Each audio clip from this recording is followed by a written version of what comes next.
के बाद कही है, जब इमरजेंसी समाप्त हुई थी तो हमने वो सेवा का संकल्प लिया था और उसी आधार पर मुझे लगता है कि जनता ने हमें अपना प्रेम दिया और हमको आगे लाए।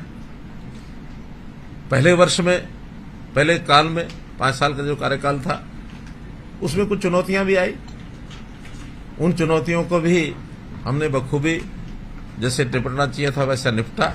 कम से कम नुकसान में समस्या का हल कैसे हो सकता है वो हमने किया, दोहराने की जरूरत नहीं है, जिसके कारण से जनता में को प्यार और ज्यादा बढ़ा। हमारे वोट 14 की अपेक्षा 19 में 3% बढ़ गए, लेकिन एक सामने वाले खेमों में थोड़ा भय था, थोड़ी एक छटपटाहट थी और उस छटपटाहट में से बीजेपी को ना आने दिया जाए, इस नाते से बहुत लोगों ने अपने मंसूबे बनाए, जिसके कारण से सीटें हमारी साथ कम हुई, लेकिन जनता ने प्यार हमारे प्रति बढ़ाया। खैर, जैसा अवसर आया हमने फिर सरकार बनाई और सरकार बनाने के बाद आज उस दूसरी टर्म के भी 4 साल हो गए हैं और मैं समझता हूं कि जो काम हमने किए हैं उस पहले वाली जो जनता का प्यार हमको मिल रहा है उससे ज्यादा प्यार आज भी जनता में कायम है। जनता हमको चाहती है कि जो आपने काम किए अच्छे किए हैं। बहुत से काम हैं, कुछ कामों की मैं जरूर गिनती कराऊंगा आपके सामने, लेकिन इसके बाद मैं ये कह सकता हूं कि वो जो निराशा है वो आशा में बदली है, वो जो अवसाद है उसको प्रसन्नता में बदला है, आम आदमी की जो जरूरत है उसको पूरा किया है और जिनको जो लूट खसोट करते थे उसके लिए अब कोई स्थान नहीं है जिसके कारण से हम कह सकें कि कोई लूट खसोट करेगा। हर एक का जो अधिकार है वो सुरक्षित है, लेकिन जिसका अधिकार नहीं है और वो छीनने की बात करेगा तो किसी को छीनने नहीं दिया जाएगा, ये हमारा संकल्प है। तो इस नाते से मैं ये कह सकता हूं कि देश के प्रधानमंत्री जी ने जो एक नारा दिया है कि सबका साथ, सबका विश्वास और सबका प्रयास, सबका साथ, सबका विकास, सबका विश्वास, सबका प्रयास, तो इस नाते से सबको साथ लेकर जाति पाति के सारे सिस्टम से ऊपर उठ करके हरियाणा एक, हरियाणा में एक, ये हमारा एक मौलिक चिंतन भी है और उसके ऊपर हम खरे उतरे भी हैं। हमने कभी भी जातियों को राजनीति के साथ नहीं जोड़ा है। जातियों का अपना उपयोग होता है परिवार के लिए, पारिवारिक आवश्यकताओं के लिए, जो जैसा जिसकी मान्यता होती है वो करता है। सब लोग एक जैसा करते ऐसा नहीं है, सबका अपना अपना अलग अलग होता है। हाँ, हमने एक और किया कि हरियाणा के ऐतिहासिक ऐसी बातें जो अच्छी बातें हैं या हमारे जो महापुरुष हैं जिन्होंने हमको एक विचार दिया उसके लिए भी योजना बनाई हरियाणा की। कभी किसी ने सोचा भी नहीं होगा कि संत महापुरुष विचार प्रसार सम्मान योजना, कि कितने संत महापुरुष हैं। हर एक समाज का कोई ना कोई एक अग्रणी देवी देवता है, उनका सम्मान करो। आखिर वो देवी देवता का स्थान पाया तो क्यों पाया? वो इसलिए पाया कि उन्होंने कुछ समाज को अच्छा दिया, और अगर अच्छा दिया है तो फिर हमें उनको मान्यता देनी चाहिए, उसको याद करना चाहिए और उनके बताए मार्ग पर सबको चलना चाहिए। तो हमने सब जयंतियां बाकी सब ये मनाए, समाज के हर वर्ग को हमने अपने साथ जोड़ करके हम चले हैं। व्यवस्था परिवर्तन के जितने काम किए हैं उसके अंदर आपको पता ही है कि जैसे हमने अंत्योदय सरल पोर्टल बनाया, हर गरीब आदमी के लिए योजना हमारे उस पोर्टल पर जाकर के ले सकते हैं। 54 विभागों की 675 योजनाएं और सेवाएं ये ऑनलाइन कर दी कि किसी को दफ्तर के चक्कर ना काटने पड़े। किसी को छोटे से काम के लिए, छोटे छोटे काम के लिए भी चंडीगढ़ भागते थे, हमने ऑनलाइन ट्रांसफर पॉलिसी बनाई। आज कर्मचारी खुश है, उससे उहापोह नहीं होती है। तो इस नाते से डीबीटी की जो योजनाएं, यानी जितने प्रकार का लाभ समाज को मिलना चाहिए, बिचौलिए जो थे वही उसमें आड़े आते थे। जितना पैसा रिलीज होता था उसका बहुत बड़ा प्रतिशत जो है बीच में गायब हो जाता था। हमने डीबीटी की सारी योजनाएं बनाई। किसानों के लिए जो उनको पैसा दिया, शायद 80,000 करोड़ रुपए के लगभग हमने किसानों को सीधा उनके खातों में डाला है। तो और भी जो सेवाएं हैं, चाहे स्कॉलरशिप्स हैं, चाहे अन्य प्रकार की उनको सुविधाएं हैं, उसका रियल टाइम जो उसको पैसा मिलना चाहिए, ऐसे 36 लाख जो इस प्रकार के लोग थे जिनके खातों को हमने ठीक किया है और जिसके कारण से पात्र लोगों को वो चीजें पहुंची हैं। और 1182 करोड़ रुपया जो कहीं ना कहीं शायद गायब हो जाता, वो उसमें से बचत हुई है कि वो तुलना हर पिछले साल के आंकड़ों से होती है। तो बहुत चीजों में, चाहे वो स्कॉलरशिप है, चाहे वो पेंशन है, ओल्ड एज पेंशन में देखिए कि लोग बच जाते थे, मरे हुए लोगों की भी पेंशन जारी हो जाती थी, उनकी लिखी जाती थी, लोग जेब में डाल लेते थे। तो एक प्रकार का जो आईटी के कारण से, एक टेक्नोलॉजी के कारण से हमने इस व्यवस्था का परिवर्तन किया। हम जड़ों से भी जुड़े हैं और हमने आधुनिकता के आधार पर टेक्नोलॉजी का सहारा लेकर के आज भी सारे काम किए हैं। तो इस प्रकार से व्यवस्था परिवर्तन का हमने काम किया है। और चर्चा में बिंदु बहुत हैं, फिर भी कुछ जरूर मैं दोहराना चाहूंगा। हालांकि ऐसा नहीं कि इनमें से आपको पता नहीं होगा, लेकिन आज एक विशेष अवसर है। 9 वर्ष पूरे हुए हैं, तो 9 वर्ष का पूरा खाका ये जब तक सामने नहीं आएगा तब तक उसका एक कंक्रीट पता भी नहीं लगता कि आखिर 9 साल। हमको तो लगता है कल शुरू हुआ था, आज 9 साल पूरे हो गए, लेकिन 9 साल में क्या क्या क्या जब वो सारा याद करते हैं तब हमको भी संतोष होता है। और आपको भी अगर उसमें से कोई बात ध्यान में आती तो आप हमको ध्यान करा सकते हैं। मीडिया के लोगों का यही ध्यान है कि कोई हमारे ध्यान कराने लायक बात जरूर ध्यान कराए। तो थोड़ा सा अगर आज का कार्यक्रम थोड़ा लंबा भी चले तो उसकी चिंता मत करना, बच जाए तो जरूर पूछना। तो जैसे ऐसे ही बैठे बैठे हम याद कर रहे थे कि 9 वर्ष के 9 ऐसे काम या बाकी सारे कामों को इसमें बांटते हुए 9 कौन से काम हो सकते हैं। डिटेलिंग बाद में करूंगा, मैं उसके 9 हेडिंग पढ़ता हूं। परिवार पहचान पत्र 1, दूसरा बीपीएल की सीमा हमने 120 से बढ़ा के 180 की है, उसके लाभ सबको दिए। बेटी बचाओ बेटी पढ़ाओ एक और सफलता का बड़ा विषय।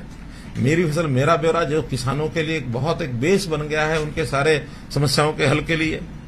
चिराई और आयुष्मान कार्ड लगभग 30 लाख से ऊपर लोगों को, परिवारों को 5 लाख रुपए का जो सालाना लाभ मिलना सुनिश्चित किया है। प्रधानमंत्री स्वामित्व योजना, फिर इसी प्रकार से नल से स्वच्छ जल हर एक रसोई में पहुंचाना। 5791 गांव में 24/7 बिजली देना। ई लर्निंग के लिए 5.5 लाख जो हमने टेबलेट दिए हैं, ये भी एक यूनिक हुआ है, किसी प्रदेश ने ऐसा नहीं किया है। हर जिला नेशनल हाईवे से जुड़ा है। हिसार अंबाला के 2 नए नागरिक हवाई अड्डे, ये एक निर्माण की स्थिति में पहुंचे कि धीरे धीरे यहाँ चाहे वो राष्ट्रीय डोमेस्टिक फ्लाइट्स होंगी या इंटरनेशनल फ्लाइट्स होंगी या फिर उड़ान की छोटी फ्लाइट्स है, उनके लिए भी पर्याप्त हमारे अपने 2 एयरपोर्ट हमारी अपनी जमीन पर हो जाएंगे। अन्यथा तो एक दिल्ली में है और दूसरा चंडीगढ़ का हमारा साझा एयरपोर्ट है जिसका उपयोग करते हैं। लेकिन ये हवाई पट्टियां काफी हैं, लेकिन 2 एयरपोर्ट ये हमारे एकदम अपनी धरती पर हो जाएंगे। इसके अलावा ये तो 9 का मैंने बताया, इसके अलावा खेल है, व्यापार उद्योग है, लॉ एंड ऑर्डर है, सेना है, कर्मचारी हैं, टूरिज्म है, और ये जो हमारे सत्याग्रही और जो हमारे हिंदी आंदोलनकारी, और फिर मैं न बोलूं तो ठीक नहीं रहेगा, मीडिया के साथ भी हमने राम राम ठीक रखी है। तो इन सब बातों को ध्यान में रखते हैं अब एक एक विषय पर अगर आपसे थोड़ी साझी करता हूं मैं। जैसे मैंने परिवार पहचान पत्र बताया, 71 लाख परिवारों का डाटा एक ही यानी सर्वर पर, एक पोर्टल के माध्यम से हम उनकी सब जानकारियां ले सकते हैं। आज मैंने पर्टिकुलर कोई 1-2-3 कंडीशन लगा के डाटा निकालता हूं तो 1 मिनट में निकल आता है, इतने परिवार है, इतने मेंबर है, 1 मिनट में निकल आता है। कोई भी श्रेणी जिसकी हमको चिंता करनी, योजना बनानी है, फट हम निकाल लेते हैं। आय के हिसाब से, आयु के हिसाब से, व्यवसाय के हिसाब से, शिक्षा के हिसाब से सब चीजें निकल आती हैं। तो इसी प्रकार से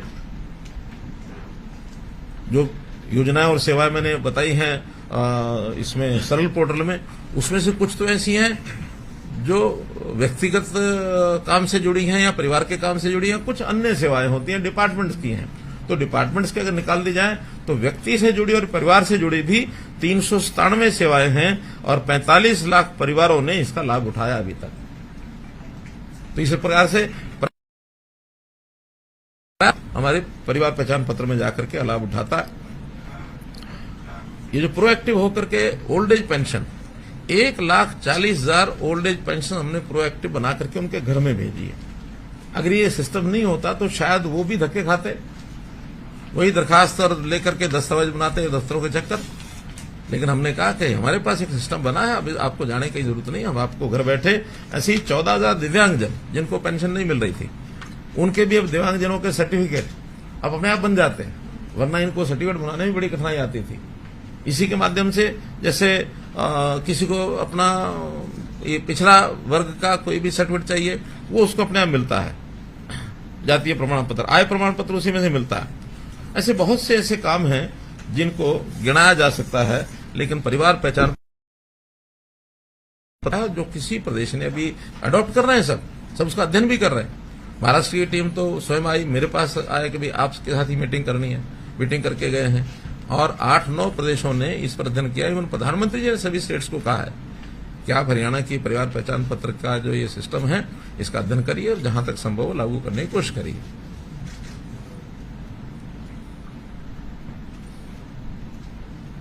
आज यानी आज नए पुश कर रहे हैं। हाँ, जैसे एक हमारे पीएससीएम साहब ने बताया कि आज के दिन 42,431 ओल्ड एज पेंशन को पीपीपी से सेवा को यानी आज भेज रहे हैं। आज भेज रहे हैं, तो आज कल से उनका काम शुरू होगा। हाँ, तो 42,000 नई पेंशन आज के दिन ये बना रहे हैं। इस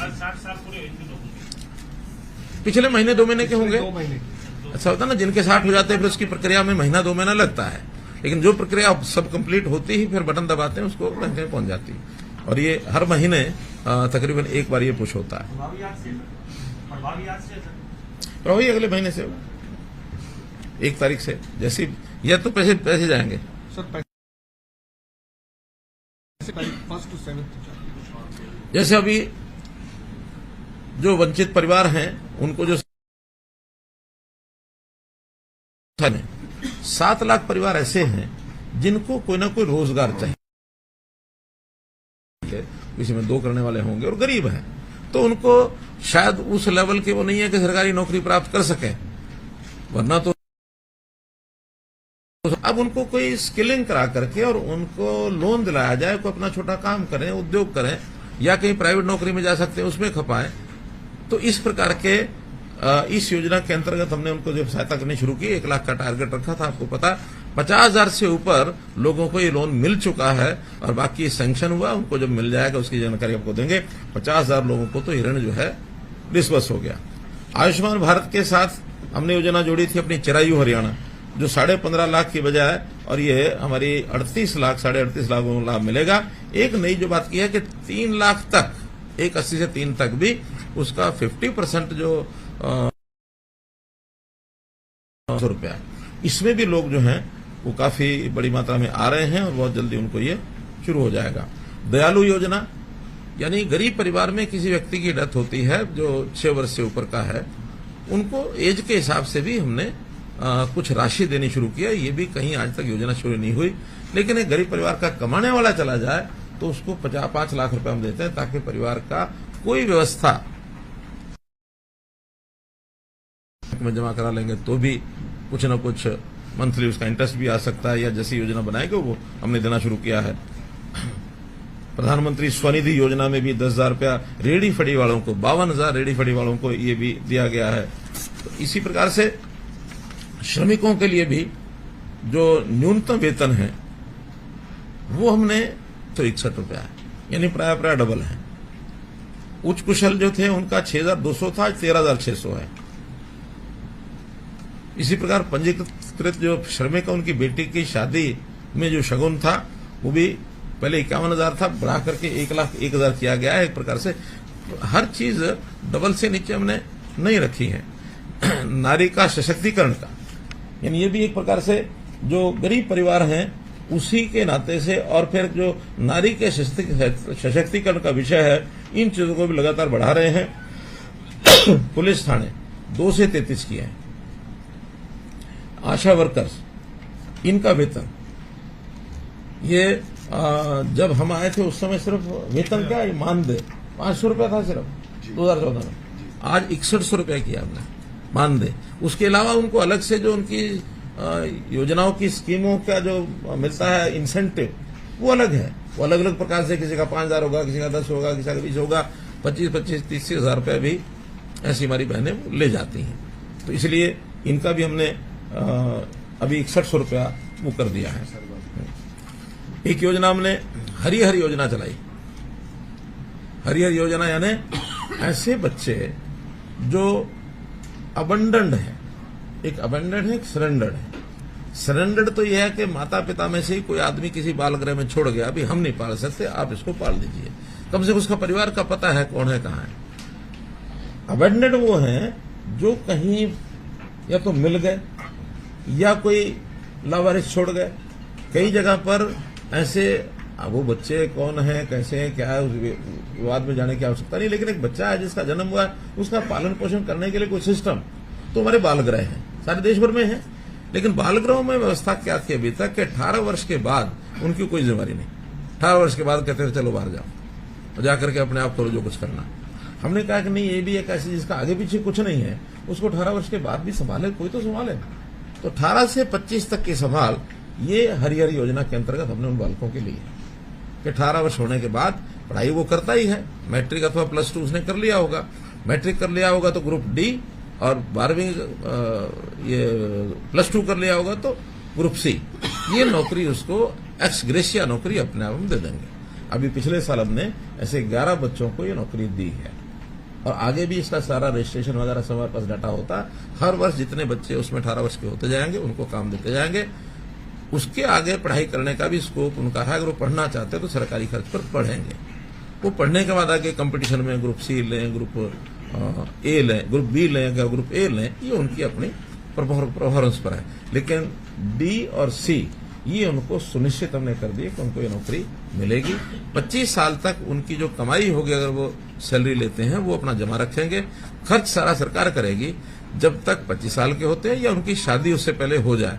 बाल आश्रम गृह वाले वो हमारी शादी की व्यवस्थाएं आपस में करते हैं। जब उनकी शादी हो जाती है तो फिर उनका एक परिवार अपना बस जाता है, उसके बाद वो इंडिपेंडेंट है। तो ये हरिहर योजना एक यूनियो की योजना हमने बनाई है। हमारे यहाँ जो आंगनवाड़ी इसको अपग्रेड करके प्ले वे स्कूल 4000 की पहले हमने बनाए हैं और एक नए 4000 की घोषणा की है। कल ही एक कार्यक्रम में घोषणा की है कि आगे से प्ले वे स्कूल जो हैं उनका नाम रहेगा बाल वाटिका। और उसमें चूंकि नई शिक्षा नीति में अब ये प्ले वे स्कूल जो हैं यानी बाल वाटिका जो है वो शिक्षा विभाग के अंतर्गत ही आएंगे, लेकिन सहज आएंगे। जब तक वो बाल वाटिका में शामिल नहीं होते, आंगनवाड़ी में है, तब तक उसमें रहेंगे। जैसे वो आंगनवाड़ी से और स्कूलों में जाते जाएंगे फिर वो शिक्षा विभाग के साथ जुड़ जाएंगे। पंचायती राज संस्थाओं में भी हमने 50% का प्रतिनिधित्व पक्का कर दिया है कि भी 50% महिलाएं होंगी, 50% अन्य होंगे। तो ये भी अभी इस समय हमने किया है।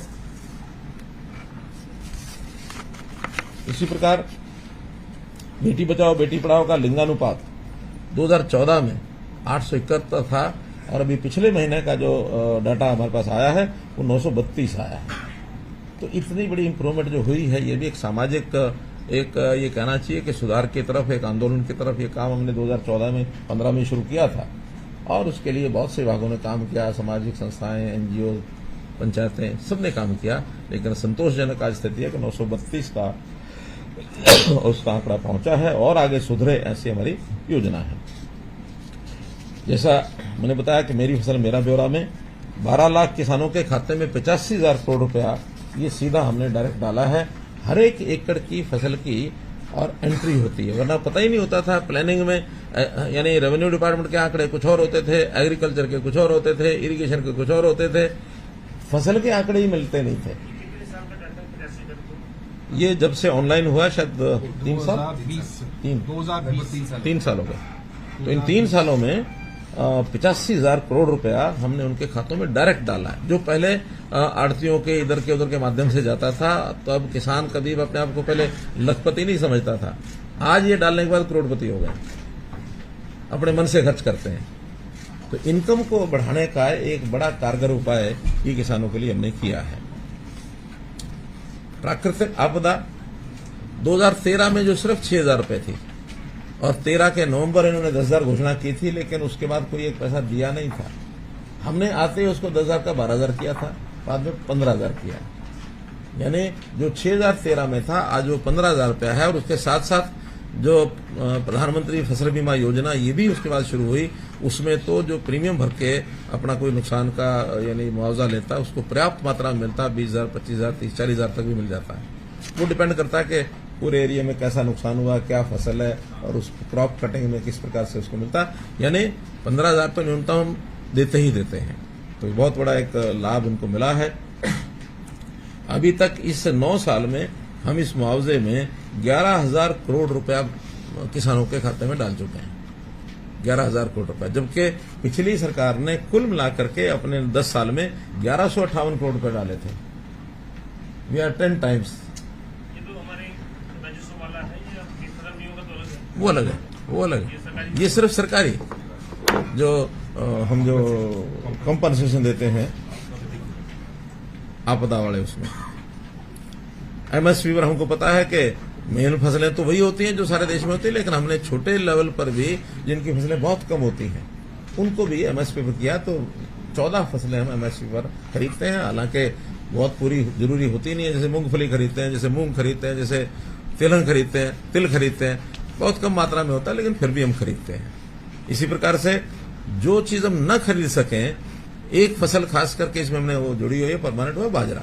उसमें भावांतर भरपाई योजना कि मार्केट रेट और जो एमएसपी है उसके बीच का अंतर, ये हम किसान को देते हैं, उसके खाते में डालते हैं। और पिछले 4 साल से ये सफलतम प्रयोग चल रहा है।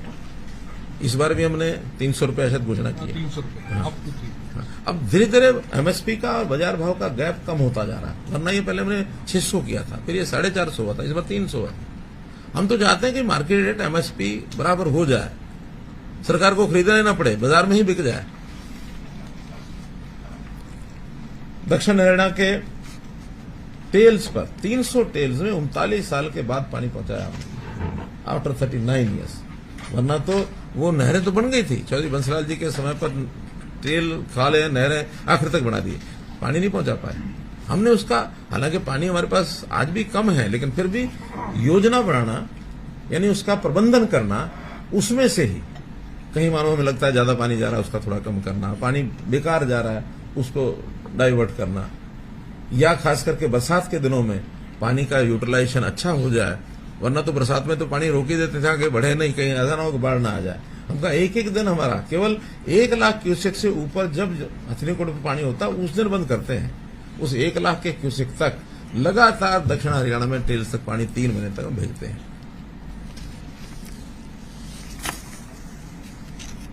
स्वास्थ्य विभाग में जैसा चिरायु और आयुष्मान का मैंने बताया ही है कि बहुत बड़ी एक सुविधा हमने दी है। साथ ही हमने मेडिकल कॉलेजेस की संख्या हर जिले में एक बनाने की जो बात थी, घोषणा सब जिलों की हो गई है।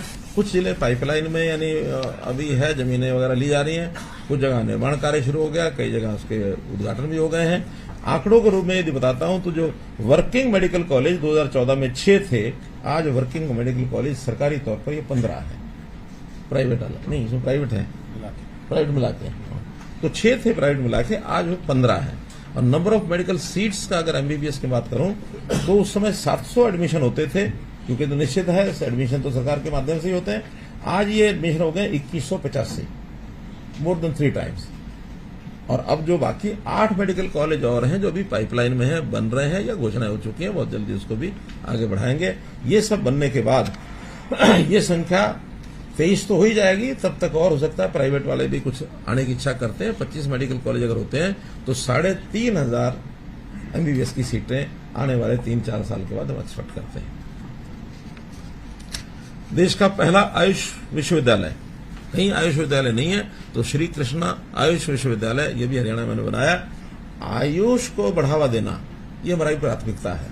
अभी पिछले दिनों में एक जगह आया कि आयुष का बजट बहुत लगेगा इसमें, तो हमने कहा भी आयुष का बजट लगाने में आपत्ति इसलिए नहीं है कि आयुष के बाद लोग बीमार कम हों, और अगर बीमार कम होंगे तो हमारा हेल्थ का बजट कम हो जाएगा। अल्टीमेटली तो शरीर के ऊपर लगने वाला बजट, वो स्वस्थ रहें इस पर लगाना ज्यादा लाभकारी है। बीमार होकर के इलाज कराएं, अस्पताल में जाएं, डॉक्टरों की जरूरत पड़े, वो खर्च ज्यादा है। बीमार न हो ऐसे हम योग के माध्यम से, खान पान के माध्यम से आदतें सुधर जाए, या आयुष की पद्धति से इलाज हो, तो इस ओर हम आगे बढ़ रहे हैं धीरे धीरे। हमने वेलनेस सेंटर्स के ऊपर भी एक प्लान अपना बनाया है कि जो योगशालाएं हैं वहां सब जगह आयुष के वेलनेस सेंटर्स ये सब जगह बने, इसका भी हम काम कर रहे हैं। प्रधानमंत्री जी की जो स्वामित्व योजना में लाल डोरा के अंदर 25 लाख ऐसे परिवार हैं जिनको अपना मालिकाना हक ये मिला है, और ये योजना चलाने वाला भी हरियाणा प्रदेश पहले ही हमारा इनिशिएटिव है, और सारे देश में 8 प्रदेशों में तो ये लागू हो गया है। जैसे हमने कंप्लीट कर लिया है सारा ये काम अपना, बाकी प्रदेशों में भी कंप्लीशन की तरफ बढ़ रहा है। और इसी प्रकार से साथ में शहरी जो स्वामित्व की योजना है, जिसके अंदर 20 साल से पुराने ऐसे व्यावसायिक संस्थान जो म्यूनिसिपैलिटीज के थे पहले तो वो सारे उनको एक निश्चित रेट के ऊपर हमने दिए हैं, उनके नाम करा दिया, मालिक बना दिया।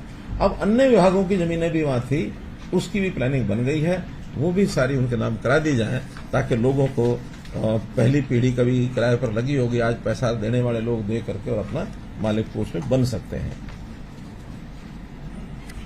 इसका डाटा नहीं है कितना दे दिया ये स्वामित्व जो शहरों में दुकानदारों शहरों में मोहित कितनी हो गई है? 3,500 के लगभग अभी हो गई है, उसमें से 2,900 की रजिस्टर हो गई और बाकी प्रोसेस जो कंटिन्यूस प्रोसेस है।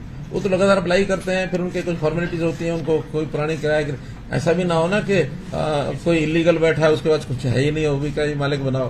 तो कम से कम जो ऑथराइज्ड है उनको 3,500 के आसपास है, लेकिन अभी और भी दूसरे विभागों की बाकी है। और पंचायतों में हमने इंडिपेंडेंस बहुत दी है उन लोगों को, यानी डिसेंट्रलाइजेशन और उनका सशक्तिकरण कि अपने फैसले पंचायतें अपने आप करें, नगर पालिकाएं अपने आप करें। हम उनको साल का जो बजट है वो निश्चित करके देंगे। कभी किसी सरकार ने निश्चित जो कैलकुलेटेड बजट उनको कभी नहीं पहुंचाया। हमने ये तय किया था कि 7% ऑफ एसओटीआर वो उनको जाना ही चाहिए।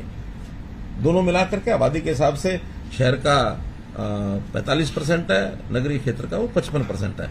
उसको हर गांव को, हर शहर को उसकी आबादी के हिसाब से बांटते हैं, 4 किस्तों में देते हैं। काम जो कराना है उन्होंने कराए। हमारे पास हर छोटी मोटी बात के लिए, गली के लिए, नाली के लिए, आखिरी काम लोकल बॉडीज का है, स्वच्छता का, इसका उसका। बड़े प्रोजेक्ट्स हम बनाएंगे, लेकिन छोटे काम जितने वो अपने आप करें, अपना निर्णय अपने आप करें। तो ये विवाद बने। पंचायती राज संस्थाओं में 8% पिछड़ा वर्ग ए, इनको हमने आरक्षण दिया। कभी पिछड़ा वर्ग को आरक्षण ये होता नहीं था, तो हमने पंचायती राज में दिया और शायद शहरी निकाय में भी दिया, शहरी निकाय में भी दिया। प्रावधान कर दिया। हरियाणा देश का पहला राज्य है, यहाँ पढ़ी लिखी पंचायतों का कानून बड़े संघर्ष के साथ बनवाया। पंचायतें पढ़ी लिखी होनी चाहिए, अंगूठा टेक सिस्टम खत्म करो। इस नाते से गांव का भी इसमें एक बहुत बड़ा लाभ होने वाला है। सफाई कर्मचारियों का जो 8100 रुपया था, आज 14,000 रुपया ग्रामीण क्षेत्र में दे रहे हैं। चौकीदार का जो 3500 रुपया था, आज 11,000 रुपये दे रहे हैं। मनरेगा की मजदूरी जो 214 रुपया थी, आज 357 है। हालांकि ये केंद्र के साथ हर एक प्रदेश का एक सिस्टम है बना हुआ, वही तय करते हैं, लेकिन फिर भी किस जगह महंगाई और बाकी सब देख करके स्टैंडर्ड ऑफ लिविंग के हिसाब से तय होता, तो ये 357 रुपया ये भी सारे देश में सबसे ज्यादा है, क्योंकि इनकम के हिसाब से भी हरियाणा के लोगों की इनकम अच्छी है। उस नाते से ग्रामीण क्षेत्र के अंदर 31 लाख घरों में नल से स्वच्छ जल ये पहुंचाया है, और इसमें भी शायद हमारा सैचुरेशन हो गया। हाँ, ये हमारा सैचुरेशन, हालांकि इसका टाइम लिमिट 25 तक की है। हमने 22 टारगेट रखा था और 22 में हमने ये पूरा कर लिया। और इसी प्रकार बिजली जो मैंने बताई, 24 घंटे बिजली, ये भी 5800 गांव के अंदर सीधी पहुंच गई है। शहरी निकाय के नाते से अनधिकृत कॉलोनियों का विषय इसके बाद भी आएगा, एक आज भी कुछ करने वाले हैं, लेकिन अभी तक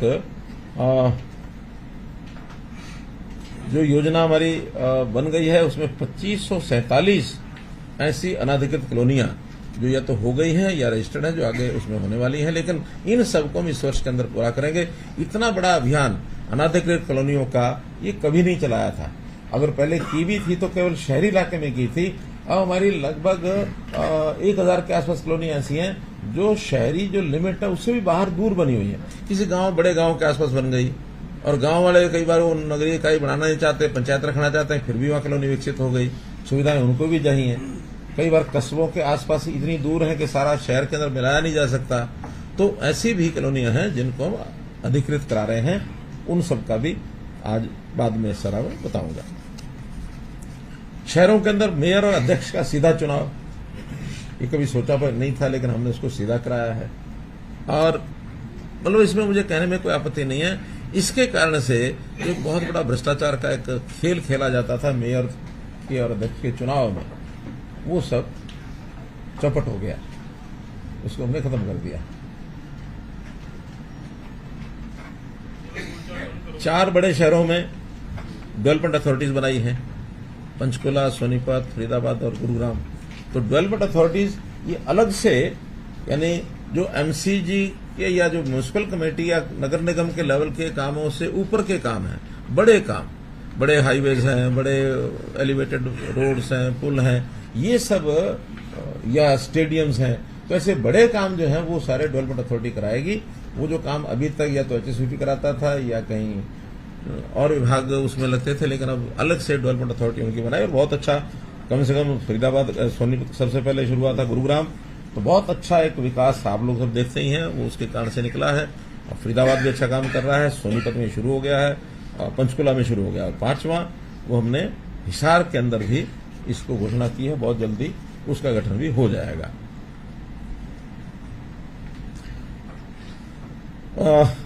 बिल्डर्स की और जो प्लॉट अलॉटीज का जो झगड़ा था, उसमें केंद्रीय कानून के हिसाब से रेरा ये नया एक वो बनाया था, तो रेरा के 2 यूनिट्स अपने यहाँ हैं, गुरुग्राम के लिए अलग से और बाकी हरियाणा के लिए अलग से। तो इसमें भी सुचारू रूप से काम जो चल रहा है, तो बहुत से जो ऐसे मकानों के प्लॉट होल्डर्स या जो फ्लैट होल्डर्स थे उनको काफी उसका लाभ हुआ है। पावर डिपार्टमेंट, जहां हमने 24 घंटे बिजली की बात कही है, वहां पर बिजली के जो लाइन लॉस हैं ये 2014 में हम देखते हैं भयंकर थे। कुछ गांव तो ऐसे थे, यानी बिजली का बिल भरना वो अपना अपमान समझते थे। ये तो एक ऐसा सरकार का जजिया कर है, ये हम क्यों दें बिजली, तो उनकी धारणा क्या थी, शायद बिजली मुफ्त में आती है, पानी में से निकलती है, पैसा तो लगता ही नहीं, इसलिए बिल क्यों भरें। लेकिन आखिर भले ये बात ठीक है कि उसके कोई रॉ मटेरियल के नाते कोई खर्च नहीं है, लेकिन पानी से बनाने के बाद उसका भी खर्च आता है, और हाँ अगर कोयले से बनाई जाए उसका भी खर्च आता है, फिर वहां इतना बहुत बड़ा सिस्टम इंफ्रास्ट्रक्चर होता है उसका भी खर्च आता है, तो उस सारे खर्च के नाते उसकी कॉस्ट तो बढ़ती है। जब ये समझाया हमने, बहुत प्रेम से प्यार से सब समझाया, सारा कुछ किया। पहली बात तो लाइन लॉस जो कुछ गांवों में 80% दर्ज किए गए, और कुछ रिकवरी जो है बिलों की वो भी नहीं होती थी, कई साल के पड़े थे, उसकी कई योजनाएं बनाई। अल्टीमेटली आज लाइन लॉस टोटल मिलाकर के एवरेज 13.6% रह गया, यानी और थोड़ा हम कोशिश करेंगे, it will come to single digit, कोशिश करनी पड़ेगी। अभी 13.6% है, और जो हमारा बिलों की रिकवरी है, जो बिल पे हो जाते दे दिए जाते हैं, उसकी रिकवरी जो 50-55% रहती थी, अब वो 84% हो गई है। और बिजली की कंपनियां, पहली बार हरियाणा की 4 बिजली कंपनियां जो है वो प्रॉफिट में आई है, और ये गुजरात के बाद Haryana is the second state जिसके अंदर हम इसको कवर कर पाए हैं। बाकी अभी भी सारे प्रदेश जूझ रहे हैं इस घाटे में। कुसुम योजना के अंतर्गत जो सोलर पंप लगाने थे, उसमें भी हरियाणा ने बहुत अच्छी अचीवमेंट अपनी की है।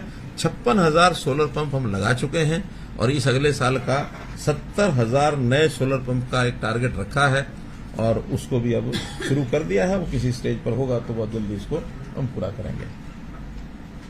जो ओवरहेड लाइनें, हालांकि इसमें पहले लाइनें बिछती हैं, फिर लोग बना लेते हैं मकान और सारा अपने बिल्डिंग्स, बाद में फिर वो आखिर जनता तो जनता है, उनके कहने पर हमको हटाना भी पड़ता है। तो हमने 150 करोड़ के लगभग पिछले साल में इस पर लगाया था, 151 करोड़ रुपया इस साल का हमने इसको घोषित किया है। तो कुल मिलाकर 3,151 खतरनाक लाइनें ये हैं, जिसमें से लगभग 3,000 हट चुकी हैं, लेकिन अभी भी जो और नई लाइनों की पहचान हो रही है, उसमें सब मिलाकर के 150 करोड़ रुपए का और जो राशि रखी है इसमें हम पूरा करेंगे।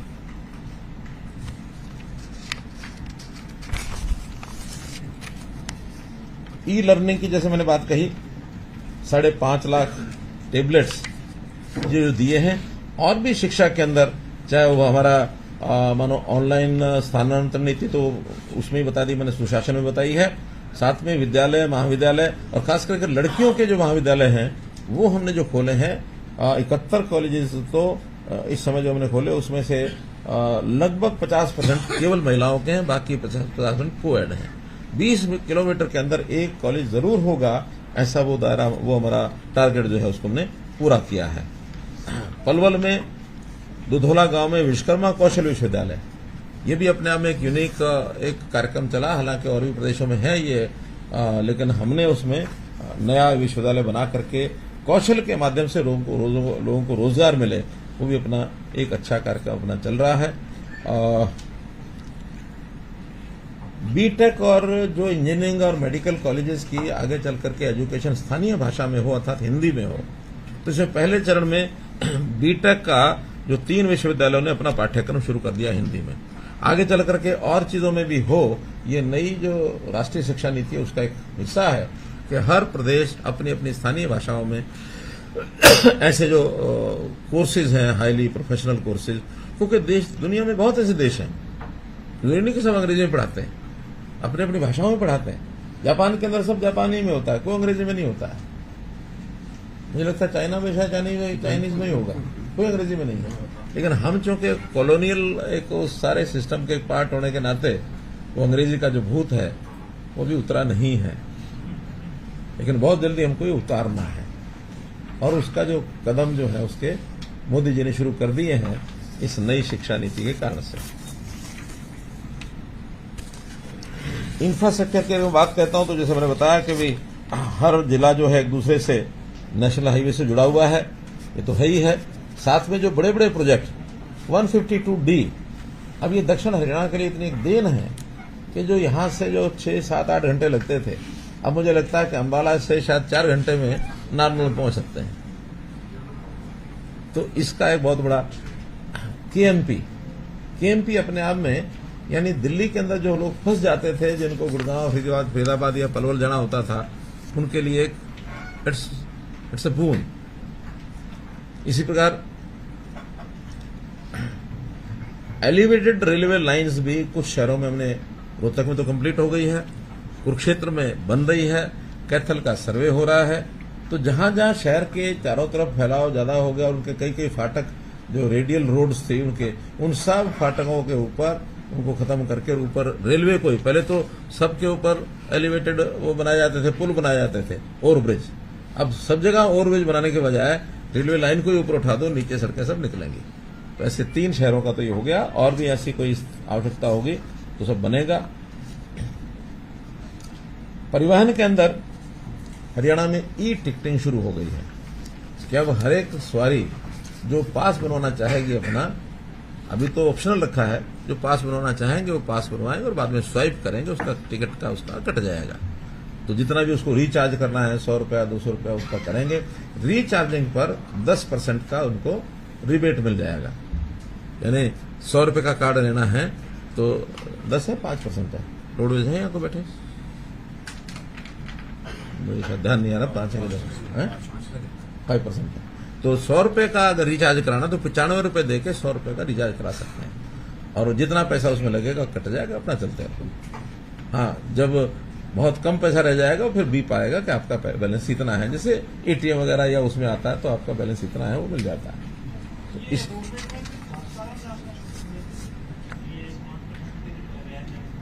रोडवेज नहीं, लोग इस पर आए, एक इंसेंटिव है कि लोग कैश की बजाय, मेट्रो में भी तो देते हैं, मेट्रो में भी देते हैं कि कैश की बजाय अगर कार्ड से आता है तो इससे सबका समय बचता है, उसका भी समय बचता है, जेब से पैसे लाएगा, टुट्टे पैसे नहीं होंगे, फिर वो कंडक्टर अपनी जेब में रख जाएगा, पकड़ नहीं बाद में देता हूं, बाद में सवारी उतर गई, 2, 4, 5 रुपये भूल गया, और पैसे छूटे होते भी नहीं आजकल। मुझे नहीं लगता कि 1 रुपए का नोट पिछले साल भर में किसी ने देखा होगा, है? देखा है? अब वहां तो 1-1 रुपए का भी उसकी वो है बनी हुई थी, अब हालांकि बदल दिया उसको 5 रुपए कर दिया कि 5 रुपए का टिकट, फिर 10 का, फिर 15 का, फिर 20 का, फिर 25 का। लेकिन ये है जो कैश देंगे, और जो कैश नहीं देंगे उनका जो एक्चुअल किलोमीटर के हिसाब से रेट होगा, स्वाइप करने के बाद उतना ही कटेगा, रुपए पैसे में कटेगा। और इसमें एक बड़ा लाभ और हो रहा है, अभी तक ये जो फ्री ट्रैवलिंग वाली जो कैटेगरीज हैं, लगभग 39 कैटेगरीज हैं, इसका रोडवेज का और सरकार का एक द्वंद्व चलता रहता है। वो कहते हैं फ्री वाले आपके इतने 100 करोड़ रुपए तो फ्री वाले ट्रैवल कर गए, और फिर उनका घाटा हो गया। हम कहते इतना घाटा क्यों हो गया? वो कहते घाटा उनके कारण से फ्री ट्रैवल किया। वो कहते फ्री ट्रैवल ज्यादा था, हम कहते घाटा ज्यादा है। तो अब कम से कम फ्री ट्रैवल वालों को सबको पास मिलेगा, लेंगे कुछ नहीं, लेकिन स्वाइप होकर के उसका रिकॉर्ड हो जाएगा, इस आदमी ने साल भर में इसका इतना उपयोग किया। बच्चों को भी जो पास दिए जाते हैं उनको कार्ड मिलेगा, कार्ड जो है अपना स्वाइप करो और चढ़ जाओ, ताकि ये जो हिसाब किताब है डिपार्टमेंट का भी आपस में, ये भी बहुत जरूरी है व्यवस्था बनाना। तो इसलिए उसको ई टिकटिंग का काम ये अब शुरू कर दिया है। खेलों का तो हमको सबको पता ही है, सर्वाधिक हम पुरस्कार देते हैं हरियाणा के, और मेडल भी जो है वो किसी प्रदेश के नाते तुलना करें तो हम सर्वाधिक लेते हैं। लगभग 35% ऑन एवरेज जितने मेडल्स हैं वो सारे देश भर में जो आते हैं वो हरियाणा के आते हैं। तो हरियाणा की मिट्टी जो है उसका अपना एक विशेष स्थान है। ओलंपिक के 16 और 20 के दोनों के 9 मेडल में से 5 हरियाणा के हैं। एशियन के 18 और 22 में 177 में 47 हरियाणा के हैं। कॉमनवेल्थ में 18 और 22 दोनों मिलाकर के 127 में से 44 हरियाणा के हैं। तो इस प्रकार से हरियाणा अपने आप में बहुत बेहतर प्रदर्शन कर रहा है, और इसमें हम फैलाव कर रहे हैं, अच्छा फैलाव, यानी नर्सरीज को शुरू करना। ये अपने आप में एक स्कीम बनाई कि कैच दम यंग ने छोटे बच्चों को स्कूलों में नर्सरियां करवाओ। प्राइवेट स्कूल, सरकारी स्कूल 1100 नर्सरी सब चल रही हैं। उस हिसाब से हालांकि पिछली सरकार ने स्टेडियम हमको दिए विरासत में, लेकिन सब टूटी फूटी हालत में, किसी में कोई कोच नहीं है, कहीं घास पैदा हुआ है, कहीं पशु घूम रहे हैं। हमने धीरे धीरे उन सबको ठीक किया है और कोच नए भर्ती किए हैं। साथ में जो स्पोर्ट्स पर्सन है, मेडलिस्ट हैं, उनको सबको कहा कि आप एक एक स्थान को संभाल करके कम से कम जिस चीज के आप मेडलिस्ट हैं उसी को प्रमोट करो। आखिर खेल के कारण से नौकरी देते हैं तो उस विधा को प्रमोट करें जिस विधा के कारण से वो आगे बढ़े। अब कोई भी मेडल लेकर के, स्वर्ण मेडल लेकर के, जरूरी नहीं कि वो अच्छा क्लर्क बन सके, जरूरी नहीं कि वो कोई टेक्निकल काम कर सके। खेल अच्छा जानता है, खेल कर सकता है, खेल सिखा सकता है, प्रदेश के नाम को आगे बढ़ाएगा। इसमें से थोड़ी खेल नीति में उन्होंने चेंजेस भी किए हैं। ये जो बार बार विषय आता है कि हम तो डीएसपी बनाते हैं, हम तो एचसीएस बनाते हैं, हम ये करते हैं, बहुत से बने, एचपीएस बने, डीएसपी बने, लेकिन वहां एक नियम है कि ट्रेनिंग के बाद आप आगे नहीं बढ़ सकते। अब ट्रेनिंग वो करते नहीं, वो कहते ट्रेनिंग हमारे पास का नहीं है, खेल खिला लो। अब ट्रेनिंग नहीं है, कल को एसपी बनेगा, एसपी के बाद आईजी डीआईजी बनेगा, तो फिर वो वहां तो खेल नहीं खेल पाएगा। वहां तो आईजी का तो काम अपना आईजी का है, और कौन सा केस किसको कहाँ इन्वेस्टिगेशन करना पड़ जाए और उस इन्वेस्टिगेशन का क्या बनेगा, वहां तो खेल नहीं चलेगा। और वहां खेल चलने लग गया तो समझो हरियाणा का भविष्य खत्म।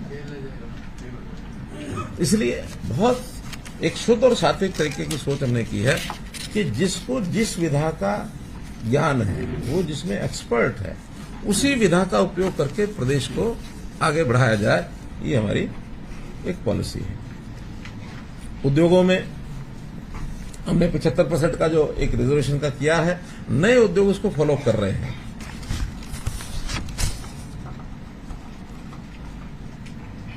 बहुत अच्छा ये समाचार मिला है कि बिजली मंत्रालय, भारत सरकार, जो हमारा यमुनानगर में एक 800 मेगावाट का एक थर्मल और लगना है, उसकी परमिशन भारत सरकार ने दे दी है।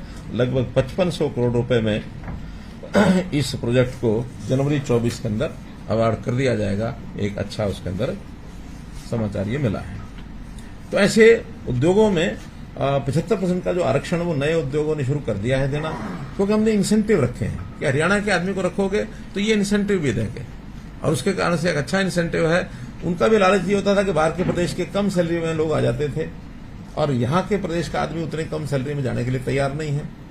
तो फिर हमने उनको इंसेंटिव दिया, तो यहाँ के लोगों को लगाने के लिए वो तैयार हो गए हैं और काफी अच्छी मात्रा में जा रहे हैं। इसके लिए एक पोर्टल बनाया है और जल्दी लागू हो जाएगा। निष्पक्ष और पारदर्शी भर्ती, इसकी कहानी किसी को बताने की जरूरत नहीं है कि कैसे कैसे भर्तियां पहले होती थी। आज मैं ये कह सकता हूं कि 10 साल में 1/3 हमारा जो टोटल अमला है कर्मचारियों का, 1/3 रिप्लेस हो चुका है इन 10 सालों में, 1,10,000। बिल्कुल ठीक है। और अगले 5 साल में, अभी तो 10 साल में किया है, अगले 5 साल में 1/3 और भी कर देंगे। बल्कि वैसे तो इसी साल में एक 60,000 के आसपास नए लोग आएंगे, तो फिर ये 60,000 आने के बाद तो लगभग आधा ही हो जाएगा 1/3 की बजाय। तो ये बहुत बड़ा परिवर्तन आपको वर्किंग सिस्टम में, सरकारी सिस्टम में देखने को मिल भी रहा है और आगे मिलेगा। अब इसमें डिटेल में जाने की जरूरत नहीं है, बस इतना ही है कि भर्ती कौन कैसे होता है, वैसे ही जैसा बोए बीज वैसा होए फल। तो बीज अच्छा बो के अगर हम कुछ करेंगे तो फल अच्छा आएगा। इसके लिए हमने ये जो सीईटी की परीक्षा और ये सब किया है, ये ठीक है कि इसकी आलोचना करने वाले वो अपने ढंग से करते हैं। कारण क्या है कि जो जनाब लोग नौकरी लेने के लिए लाइन में लगते हैं उसमें से भर्ती तो 20% होते हैं, 80% जो होते हैं उनको तो बहकाना बड़ा आसान है कि ऐसा होता तो आप लग जाते, ऐसा तो आप लग जाते। अब 20% जो लगने उसका प्रोसेस ही तो तय किया हमने कि प्रोसेस ये रहेगा कम से कम योग्यता के आधार पर लोग आगे आए लगे, उसी नाते से ये सब किया है। उद्योग और व्यापार को बढ़ावा देने के लिए भी हमारी सारी टीम अच्छी लगी है। इसका अगर एक आंकड़ा बताता हूं तो 2014 में हमारा जो निर्यात था हरियाणा का वो 68,000 करोड़ रुपए का था, और इस बार का जो 2022-23 का पिछले साल का साल भर का जो निर्यात हुआ है वो हो गया 2,45,453 करोड़, यानी 68 से 2,45,000, 4 times वी हैव एक्सपोर्ट्स में वी हैव अचीव्ड दिस आंकड़ा। और आज अगर उद्योग की बात करें तो 18,422 करोड़ रुपए का निवेश हुआ है इन 9 सालों में। 1,59,000 नए उद्योग लगे हैं, एमएसएमई ज्यादातर होते हैं इसमें, और 12.5 लाख लोगों को इसमें रोजगार मिला है इन उद्योगों में, सिर्फ जो 1,59,000 है। बहुत से इसमें विषय मल्टी, जो हमारा एकीकृत जो मल्टी मॉडल लॉजिस्टिक हब है, आईएमटी खरगोदा है, पीएम गति शक्ति का इसमें योगदान है। पानीपत में भी जो मेडिकल डिवाइस पार्क हमने बनाया है। पद्मा स्कीम हमने बनाई है। 143 ब्लॉक में एक क्लस्टर उद्योग का लगाया जाएगा एमएसएमई में, जिसके अंदर 40 क्लस्टर पर विकास का काम शुरू हो गया है। तो 143 ब्लॉक में ये क्लस्टर बनेंगे। इससे भी व्यापारियों के नाते उनको जो सुविधाएं देने का हमने काम किया कि मुख्यमंत्री व्यापारी क्षतिपूर्ति योजना और मुख्यमंत्री व्यापारी सामूहिक निजी दुर्घटना बीमा योजना, इसमें भी जो पंजीकृत हमारे व्यापारी हैं जीएसटी में, उन सबको ये लाभ इसमें मिलेगा। सर ये डाटा 18,422 करोड़ का 9 साल का निवेश हुआ। 18,422 करोड़ का ये प्राइवेट उद्योग में हुआ। टोटल निवेश हमारा अब टोटल ये जो एमएसएमई का आंकड़ा है ये है 1,59,000। इससे बड़े भी जो उद्योग हैं जैसे मारुति का, वो इसमें नहीं है। हाँ, जो बड़े बड़े उद्योग, ये तो एमएसएमई में जो उद्योग है कहीं 50 करोड़ का, 100 करोड़ का, 20 करोड़ का, 10 करोड़ का, वो जो 1,59,000 उद्योग बताए ये उसका है। और इसमें तो बहुत छोटे भी होंगे, 1 करोड़ से भी कम का भी होगा, 50 लाख का उद्योग भी होगा, 20 लाख का भी होगा। जो सेल्फ एम्प्लॉयमेंट में जो उद्योग लगते हैं, किसी ने अब मुद्रा में लोन ले लिया, 50 लाख लिया, उसने उद्योग लगाया, 20 लाख लिया, उसने भी हाउस होल्ड में कोई घर में जाकर उद्योग लगाया, उनका सबका ये पंजीकरण है 1,59,000 का, ये वो राशि। कानून व्यवस्था के नाते से डायल 112 ये एक उल्लेखनीय उपलब्धि है हरियाणा की। 650 हमारी जो गाड़ियां हैं वो इसके साथ पहले चरण में अटैच हुई थी, बाद में बढ़ाने की बात थी। और इसका जो एवरेज टाइम है इसकी बहुत सुधार हुआ है, अब औसत है 8 मिनट की।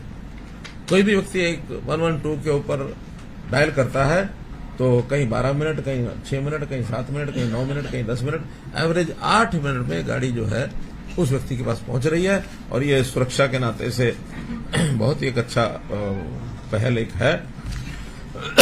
साइबर अपराध हमारे यहाँ बहुत बढ़ने की जो आई हैं शिकायतें, उसके लिए 29 अलग से साइबर अपराध पुलिस थाने ये बनाए गए हैं, और हर एक पुलिस थाने में एक साइबर डेस्क, 318 साइबर डेस्क ये उसके अलग हैं। एक बहुत बड़ा ऑपरेशन भी आपको पता है कि पुराना के अंदर एक दिन का 5,000 पुलिस के लोगों को लगाकर हमने किया था, उससे काफी फर्क पड़ा है, चीजें शिकायतें आनी कम हुई हैं महिलाओं की, और ये सब मैंने आपको पहले बता ही दिया है। पूर्व सैनिकों के लिए हमने भूतपूर्व सैनिकों के लिए सैनिक और अर्धसैनिक कल्याण विभाग इसको गठित किया है। इनके भी सब जो डाटा है हमने इकट्ठे किए हैं। इनकी भी जो राशि है, अनुग्रह राशि, उसके अंदर भी बढ़ोतरी की है। कर्मचारियों में 7वां वेतन आयोग, ये हमारा देश का पहला राज्य है जिसने 7वां वेतन आयोग जो है इसको लागू किया था। और जो नई एक्स ग्रेशिया स्कीम 52 साल की उम्र से पहले अगर निधन हो जाए तो उसको नौकरी का प्रावधान ये हमने आकर के अब किया है। और इसी प्रकार से हरियाणा कौशल रोजगार निगम, इसमें भी एक बहुत बड़ा परिवर्तन आया कि जो ठेकेदारों के माध्यम से जो होती थी एक एक्सप्लॉयटेशन युवकों की, देना कुछ लिखवाना कुछ दिखाना कुछ, तो ऐसी अलग अलग प्रकार से जो चीजें मिलती थी, वो कमीशनें और सारा जो चलता था वो सब बंद हो गया।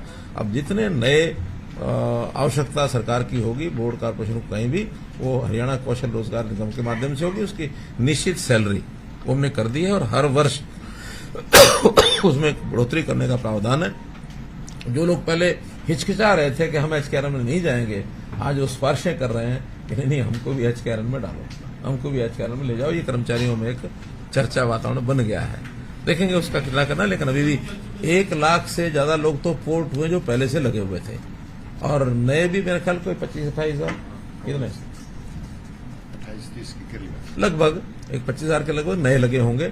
लेकिन जो पुराने थे, जो पहले ठेकेदारों के लगे हुए थे, जिनके कॉन्ट्रैक्ट बाकी बचे थे या जिनका आगे बढ़ाने की जो ठीक लगा डिपार्टमेंट में आगे बढ़ा दिए, उन सबको भी अब एचकेआरएम में पोर्ट कर लिया। ऐसा मिला करके 1.25 लाख से ऊपर लोग उसके ऊपर रजिस्टर्ड अब हो गए हैं। कर्मचारियों में एक बड़ी मांग थी एससी समाज की, खास करके जो रिजर्वेशन इन प्रमोशन, वो हमने प्रावधान कर दिया है और उसमें भी कुछ विभागों ने अपनी लिस्टें निकाल दी हैं और ये भी एक नया एक आयाम जो हमने वो किया है। अभी डीए की जो किस्त है, सेंट्रल गवर्नमेंट ने 42% से 46% कर दी है, तो उसको अभी तक तो हमने नहीं इसको बढ़ाया था, लेकिन क्या आज ही घोषणा करनी है? जी सर, जी कर सकते हैं।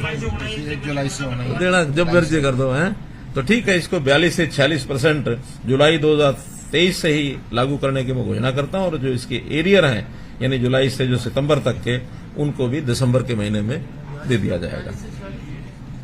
42% से डीए 42 से 46, 4% बढ़ाया है ना डीए, तो पहले 42 था, वो 46 हो गया।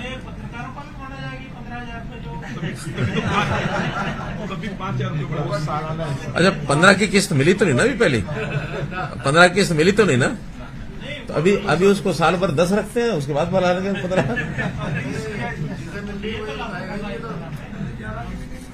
चलिए, इसमें लगभग 3.5 लाख एम्प्लॉइज हैं, उसका इसमें लाभ होगा। हमारा टूरिज्म डिपार्टमेंट और संस्कृति पुरातत्व विभाग, इन्होंने भी काफी छलांगे लगाई हैं। जैसे टूरिज्म में कई प्रोजेक्ट हमारे जो शुरू हो गए हैं। कुरुक्षेत्र का शुरू हुआ है, मोरनी में शुरू हुआ, कौन सा टिकरताल। अभी कुछ दिन बाद बैलून, क्या उसको बोलते हैं, हॉट एयर बैलून, उसका भी एक शुरू करने वाले एडवेंचर, एक उसकी उड़ान 8 तारीख को शुरू कर रहे हैं, इस नवंबर को, पिंजौर में। और एक इसी प्रकार का जो एक केंद्र है, वो हथनी कुंड में जो बैराज है, वहां जो पानी है, वहां भी कुछ समय के बाद वहां शुरू किया जाएगा। और जैसे संस्कृति और पुरातत्व विभाग में हमें मालूम है कि अंतर्राष्ट्रीय गीता जयंती हर वर्ष शुरू होती है, ये भी हमने आकर के इस लेवल पर लेके आए, अंतर्राष्ट्रीय स्तर पर दूसरे देशों में भी जाकर के कर रहे हैं। कैलाश मानसरोवर यात्रा जो है, इसको भी तीर्थ यात्रियों को वार्षिक वित्तीय सहायता दी जाती है। राखी गढ़ी का भी बहुत एक बड़ा सेंटर वहां बन गया है, उसमें संग्रहालय और जो विवेचन केंद्र, उसका निर्माण अभी चल रहा है और बहुत जल्दी उसका उद्घाटन करने के लिए आप लोगों को भी वहां निमंत्रण दिया जाएगा। और 22 एकड़ जमीन के ऊपर अम्बाला छावनी में जो प्रथम स्वतंत्रता संग्राम में शहीद स्मारक जो बनना है, वो किन्हीं कारणों से बीच में रुका था, लेकिन दोबारा से उसका टेंडर हो करके उसको जल्दी शुरू कर देंगे। अरावली सफारी पार्क 10,000 एकड़, ये भी अपने आप में एक इतना बड़ा यूनिक कार्यक्रम है कि इसमें बहुत लोगों को रोजगार भी मिलेगा और हमें मुझे लगता है कि उसकी इकोनॉमी में भी अच्छा खासा हमको उसका लाभ मिलने वाला है, ऐसा मैं मानकर चलता हूँ। अग्रोहा में खनन का कार्य, इसकी परमिशन हमको मिल गई है। जो उत्खनन ऐसे पुरातत्व के जो अवशेषों का होता है, जैसे राखी गढ़ी चल रहा है, ऐसा ही अग्रोहा में करने का भी हमको मिल गया। बहुत जल्दी उसको भी शुरू कराएंगे। हिंदी आंदोलन सत्याग्रही और आपातकाल पीड़ित ये जो हमारे बंधु हैं, अब उनकी ओर से भी ये विषय आया कि पत्रकार ज्यादा प्यारे हैं आपको, हमारी चिंता नहीं है। और मैं आज ये भी घोषणा करता हूं कि उनको भी 10,000 की बजाय 15,000 रुपया दिया जाएगा पेंशन का। ज्यादा नहीं है, 450 है दोनों को मिला के। तो इनको भी अगले महीने से 10 की बजाय 15,000 रुपया जी हो जाएगा। कुल मिलाकर के मित्रों, 9 वर्ष की यात्रा जो मैंने आपको बताई है, मेरे हिसाब से बहुत सुखद और बहुत सेवा के ये काल, सुशासन के ये काल, व्यवस्था परिवर्तन के ये काल, हरियाणा की जनता को लाभ देने वाला ये काल। मुझे आज सवेरे फोन आया कि आज आपको बहुत बहुत बधाई हो। मैंने कहा बधाई किस बात की? सामान्य नागरिक कहने लगे आपने 9 वर्ष में 27 साल का काम किया है, इस बात की बधाई। तो 9 साल में पिछली सरकारें जो काम करती थी, आपने 9 साल में 27 साल का काम किया, ये उनका एक कमेंट था। अच्छा, कोई समझदारी आप जैसा ही कोई व्यक्ति था। नहीं, अभी क्या, अभी तो आज मैंने समय मांगा आप लोगों से कि आज समय ले लेना था ना। अभी तो यात्रा जारी है। हाँ, अभी यात्रा जारी है। अब आज के इस अवसर पर कुछ ऐसी चीजें भी हैं जो आगे बढ़ना है अपने को, क्योंकि आज 9 साल पूरे हुए, ये साल भी पूरा, भी कुछ ना कुछ और उत्सवी लोगों को थोड़ा सा मिलना चाहिए, कुछ ना कुछ। और अगले साल में तो फिर इसी प्रकार से फिर जब बैठेंगे तो उस समय तो फिर आप वाले की जो मांग है उसको भी देखेंगे। तो इस नाते से एक तो हमारे जो स्थानीय निकाय हैं, इसमें ग्रामीण क्षेत्र के और शहरी निकाय के, पिछले दिनों में उनके साथ मीटिंग हुई थी, तो उन्होंने डिमांड रखी थी अपने कुछ मानदेय बढ़ाने के लिए। तो मानदेय का इस प्रकार से है कि जो जिला परिषद है, उस जिला परिषद में अभी तक उनको मानदेय मिलता है 10,000 रुपये महीना, और अब उनका अगले महीने से 1 नवंबर से ही ना सर 1 अक्टूबर से 1 अक्टूबर से, क्योंकि उनकी मीटिंग अक्टूबर में हो गई थी, तो उनको आश्वासन दे दिया था। ठीक है, 1 महीना और बढ़ गया इसमें, तो 1 अक्टूबर से 10,000 पहले था, अब इसको 20,000 रुपया कर रहे हैं महीने का। 20 डबल। वाइस प्रेसिडेंट 7.5 से 15, मेंबर 3 से 6, यानी लगभग एकदम डबल। पंचायत समिति 7.5 से 15, यानी जो चेयरपर्सन है, वाइस चेयरपर्सन 3.5 से 7, मेंबर 1,600 से 3,000। इस प्रकार से इनका ये सरपंच और पंच का हमने पहले मई में बढ़ा दिया था। ऐसे ही म्यूनिसिपल कॉर्पोरेशन, मेयर, इनको पहले मिलता था 20,500, अब इनको मिलेगा 30,000।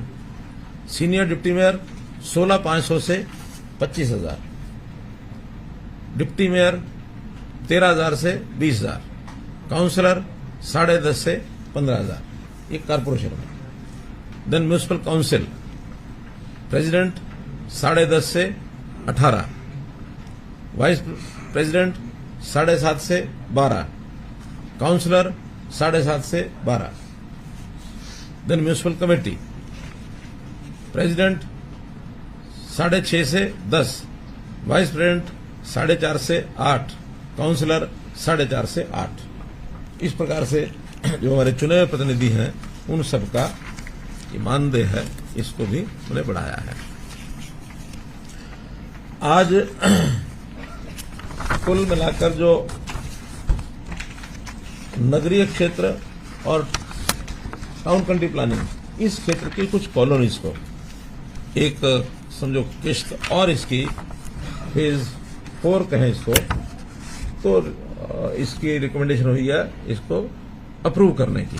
तो इसमें सबसे पहले जो अर्बन लोकल बॉडीज, स्थानीय निकाय, इसकी 90 कॉलोनियों को और अप्रूव किया जाता है। इसके अंदर सबसे ज्यादा है 25 यमुनानगर की, और 17 फरीदाबाद की, 15 पलवल की, 12 झज्जर की, ये 10 से ऊपर है, बाकी जिलों की 10 से कम है। तो ऐसी 90 कॉलोनी और ये अप्रूव की जाती हैं। इनका विकास कार्य के नाते से इसकी योजना ये बननी शुरू हो जाएगी। ऐसे ही टाउन कंट्री प्लानिंग, इनकी भी 100 कॉलोनी इनको अप्रूव किया जाता है। डिस्ट्रिक्ट वाइज इनकी संख्या है अंबाला 11, भिवानी 3, कुरुक्षेत्र 29, सिरसा 10, यमुनानगर 47। तो ऐसे 5 जिले हैं जिनकी ये अभी और की जा रही है। टाउन कंट्री प्लानिंग की अभी भी जो इन्होंने जनवरी 24 तक का टारगेट लिया हुआ है, 471 कॉलोनी और है टाउन कंट्री प्लानिंग की जो अभी अप्रूव जनवरी 24 तक करने का प्रयत्न किया जाएगा। क्या टीएल जनवरी 24। हाँ। ऐसे ही टाउन अर्बन लोकल बॉडीज ने भी इनकी थोड़ा संख्या में ज्यादा है, क्योंकि एक काफी बड़ी मात्रा में जो पिछली कॉलोनीज बहुत पहले अप्रूव हुई थी कांग्रेस के टाइम पर, उन लोगों ने पूरी कॉलोनी को अप्रूव करके बीच बीच में 2-2, 3-3, 4-4 एकड़ का एरिया खाली छोड़ दिया। अब वो प्राइवेट है कि किसी और का है, सरकारी है, लेकिन मकान बाद में बन गए हैं, उनको अप्रूव किया नहीं। उनको लगता है हमारी कॉलोनी अप्रूव है तो शायद हम भी अप्रूव है, लेकिन जब अब बनाने शुरू करी प्रॉपर्टी आईडी तो निकल के आए, तो ये इन्होंने अनअप्रूव छोड़ा हुआ है। ऐसे सब भी 800 कॉलोनी पुरानी है जहां पैचेस छूटे हुए हैं। क्यों? Is it right? ऐसे ही 800 कॉलोनी तो ऐसी बच गई जिसमें 25, 1 एकड़ 2 एकड़ रेवेन्यू का खाता नंबर जो पेमेंट नंबर नहीं किया उससे मिला रहे हैं। हाँ वो तो हाँ परिधि से नहीं, वो तो चूंकि एक एक प्रॉपर्टी जांची जा रही है और उसमें रिकॉर्ड जांचा जा रहा है कि रिकॉर्ड में कौन सा एरिया है जो अप्रूव हुआ है, उसके अंदर ही निकल करके आई है। और इसके अलावा भी कुछ लगभग ऐसी 800 कॉलोनी और ऐसी होंगी जो हमने बाद में जिनका रजिस्ट्रेशन कराया था, वो भी शायद उसमें से ये निकल जाएंगे 90, तो उनको भी 31 जनवरी। क्यों गुप्ता जी? हाँ हमारे यूएलबी के कौन आए? नहीं आए? चलो हम उनको 31 जनवरी कहते हैं, 31 दोनों कर देंगे तब भी ठीक है। और इसमें कोई आचार संहिता नहीं लगने वाली, चिंता मत करो, ये तो रेगुलर काम है। लेकिन जनवरी में सब हो जाए ताकि हम बाकी समय में उनके जो काम है डेवलपमेंट के, उनको सब कराएं। आपको मैंने पिछली बार बताया था कि इस डेवलपमेंट के काम के लिए अर्बन लोकल बॉडीज का लगभग 3000 करोड़ रुपया ये खर्च होने वाला है, जो अब से लेकर के और अगले चुनाव से पहले हम 3000 करोड़ रुपया खर्च करेंगे। 1 एकड़ पर 60 लाख से लेके 1 करोड़ रुपए तक खर्च आएगा, डिपेंडिंग अपॉन रोड्स कैसी हैं, चौड़ी हैं, कमबीड़ी हैं, कितनी हैं, तो इतना इस पर खर्च आने वाला है। और अब है टाउन कंट्री प्लानिंग की जो अप्रूव हुई है, इसका भी निर्णय हमने किया है कि ये सारी अप्रूव्ड कॉलोनीज, इसमें सारा सर्वे का काम, उसकी प्लानिंग का काम और बाद में फिर उस पर बनाने का काम, यानी जो डेवलपमेंट काम होने उसको करने का काम, ये सारा एचएसवीपी करेगा। उसकी जो डेवलपमेंट चार्ज है वो भी एचएसवीपी एकत्र करेगा, लेकिन करेगा on behalf of town country planning. कोई शॉर्टेज रहेगी फंड्स की तो फिर ये टाउन कंट्री प्लानिंग अपने आप तय करेंगे कि किन से लगवाना है, खुद लगाना है या एचएसवीपी से लगवाना है या सरकार से लगवाना है। ये इनके सामने का विषय नहीं है, अपन कर लेंगे। हमें तो वो काम चाहिए, वो कॉलोनी में विकास का काम पूरा होना चाहिए और करेगा वो एचएसवीपी, ऐसा हमने उसमें तय किया है। और इसी प्रकार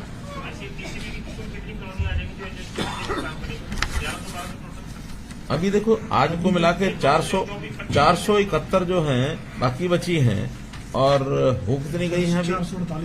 448। तो कुल मिला के 900 सवा 900 कॉलोनी है जो एचएसवीपी के जिम्मे ये डेवलपमेंट के लिए जाएंगे। एक घोषणा ऐसी है कि हरियाणा में जगह जगह नेशनल हाईवे के टोल्स हैं, वो तो नेशनल हाईवे वाले जाने। एक हमारी सड़क एचएसआईडीसी की है बड़ी, उसका ठीक चल रहा है सारा सिस्टम, उसका जो टोल कलेक्शन का वो जो रेगुलर सिस्टम है, ताकि उसका जो पैसे उसे पूरे हो जाए। लेकिन पीडब्ल्यूडी की कुछ सड़कें ऐसी हैं जिनमें कमर्शियल टोल लगे हुए हैं, तो उन कमर्शियल टोल में 6 टोल ऐसे हैं जो हमने पहचान की है, जिसका समय भी बहुत थोड़ा बचा है कंट्रैक्टर का, और उसकी कलेक्शन भी कोई बहुत अधिक नहीं है। तो इस नाते से 6 जो टोल हैं उनको एक निश्चित तिथि के बाद बंद कर दिया जाएगा, वो मैं आपको बता रहा हूं। इनका टोल फ्री कर दिया जाएगा, जिसमें 3 तो ऐसे हैं जो 1 नवंबर से ही बंद हो जाएंगे, 3 दिन बाद। जिसके अंदर जो डिपार्टमेंट के ही लोग चला रहे हैं इनको, और डिपार्टमेंट के लोग तो जब चाहे चला सकते हैं, जब चाहे बंद कर सकते हैं, इसलिए डिपार्टमेंट का तो कोई हमें दिक्कत नहीं है। वो 3 टोल हैं। विलेज बसीरपुर राजस्थान बॉर्डर के ऊपर है, जो नारनौल जो निजामपुर रोड है उसके ऊपर। हाँ जी, हाँ, स्टेट हाईवे नंबर 17। फिर दूसरा village Tatiyana, state highway number 11 है, ये नियर पंजाब बॉर्डर है, कैथल पटियाला रोड पर। और तीसरा है state highway number 22, village Gujjarwas, Subana Kosli Nahar Kanina road. तो ये तीनों का 1 तारीख से बंद हो जाएगा। अब इसके बाद है जो कंट्रैक्टर चला रहे हैं उसकी डेट खत्म हो रही है 9/11 को, वो 10 तारीख को बंद करवा दिया जाएगा। आगे उसका कोई ऑप्शन नहीं होगी। वो है Kaithal Khanauri road, village Sangatpura, state highway number 8। इसी प्रकार एक कंट्रैक्टर का कंट्रैक्ट खत्म हो रहा है 30 नवंबर को, वो 1/12 को खत्म कर देंगे। कालाम सडोरा शाहबाद, ये हिमाचल प्रदेश का जो बॉर्डर है, असगरपुर, वहां ये लगा है, तो वो भी बंद हो जाएगा। और छठा है village Firozpur, state highway number 18, Rohtak Kharkhoda Delhi border, वहां पर है। ये भी 1/12 को इसको भी बंद किया जाएगा। तो ऐसे 6 के 6 बंद होने के बाद लगभग 13 करोड़ रुपए का इसमें लॉस होगा। लेकिन 13 करोड़ में लॉस होगा तो बाद में जो डिपार्टमेंट ये वो सब लगा है तो वो उसके खर्चे भी कम हो जाएंगे। इसलिए एक निर्णय जो है in the interest of the public ये लिया गया कि 6 टोल जो है इनको इस साल के अंत तक ये बंद हो जाएंगे, कुछ 1 तारीख को 3 और 3 उसके बाद।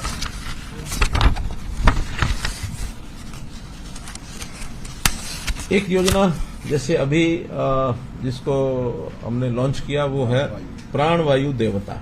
आप लोगों को पता होगा, इसकी घोषणा मैंने की थी कि जिन पेड़ों की आयु 75 साल आंकी गई है, अब वो एकदम एग्जैक्ट तो शायद नहीं होगी, पहली बार कर रहे हैं तो उसका जो आंकड़े का फॉरेस्ट डिपार्टमेंट ने अपना कोई सिस्टम बनाया होगा, लेकिन उसमें सबसे मांगी थी, एंट्रीज करवाई थी उससे। तो उस एंट्रीज में जितने भी आए थे उसका निरीक्षण करने के बाद 3810 पेड़ ऐसे निकले हैं राज्य में जिनकी आयु 75 साल से ऊपर है। मेरा मानना है कि और भी निकल सकते हैं कुछ। वन विभाग अगर ये नॉन फॉरेस्ट पेड़, अच्छा ये नॉन फॉरेस्ट है, हाँ फिर ठीक है, क्योंकि फॉरेस्ट में तो बहुत ऐसे पेड़ होते हैं। तो ये नॉन फॉरेस्ट एरिया है 3810, इनका 27.5 रुपए वार्षिक के हिसाब से आज इनको सबको पेंशन भेज दी गई है। पंचायतों की लैंड पर है तो पंचायतों को गई है, प्राइवेट पर है तो प्राइवेट को गई है। और ये उसकी देखरेख करने के लिए, और एक बड़ा पेड़ है, उस बड़े पेड़ की सुरक्षा की भी आवश्यकता होती है। एक घोषणा मैं और कर रहा हूं, वो वन विभाग को भी पूरी करानी है कि 5 जून को हर वर्ष पर्यावरण दिवस होता है। तो मेरा ऐसी एक अपील है आप लोगों के माध्यम से कि उस गांव के लोग, आसपास के लोग 5 मई को, क्योंकि पर्यावरण दिवस है, इसकी उसकी पूजा जरूर करें, क्योंकि अधिकांश इसमें पीपल के पेड़ हैं। 1285 तो इसमें पीपल के ही पेड़ हैं लगभग आधे, और उसके बाद बरगद के हैं, जाल है, मिट्टी जाल, नीम, जंडी, आम, कृष्ण कदम, तिलखन, जामुन, ढाक तो वो छोटा पौधा होता है। ढाक का क्या पेड़? डाक तो बड़ा बड़ा पेड़। आंख समझ रही है आप? आक नहीं है, ढाक। आंख नहीं, ढाक है जी। ढाक। डाक का तो बड़ा गुल्लर, खारी जाल, बेरी, खिरणी, इमली, ढोक, शीशम, बरना, बेल, हरड़, सिंबल, बहेड़ा, लसूड़ा, रोहेड़ा, मौलसरी, अर्जुन, इंदिरा ढोक, कैर, खैर, कीकर। ये कीकर भी है 75 साल की। खैर, तो ये कुल मिलाकर 3810 पेड़ हैं जिनकी आज हमने पेंशन भेजी है। जिला वाइज भी इसमें सबसे ज्यादा रेवाड़ी में है, फिर यमुनानगर में है।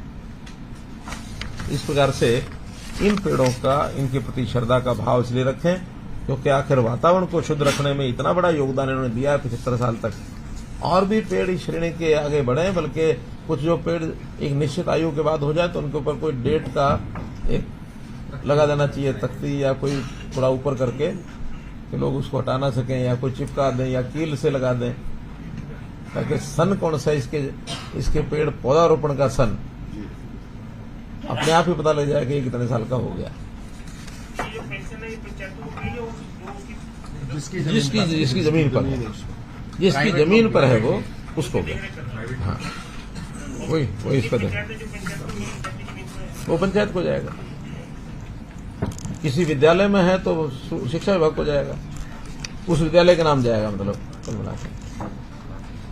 यानी बहुत एक अनोखी ये पहल है, और इस पहल का जब मैंने घोषणा की थी तो बहुत स्वागत हुआ था। और ये पेंशन जैसे हमारी वृद्धावस्था पेंशन है उसके हिसाब से बढ़ती रहेगी। फर्क इतना ही है कि वो पेंशन मासिक होती है, वार्षिक होती है।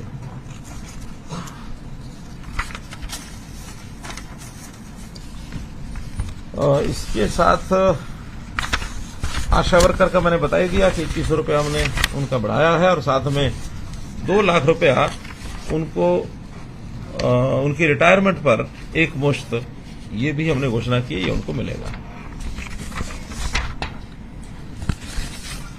कुल मिलाकर के मित्रों, अब आपके पास कुछ बचा हो तो आप आ जाओ।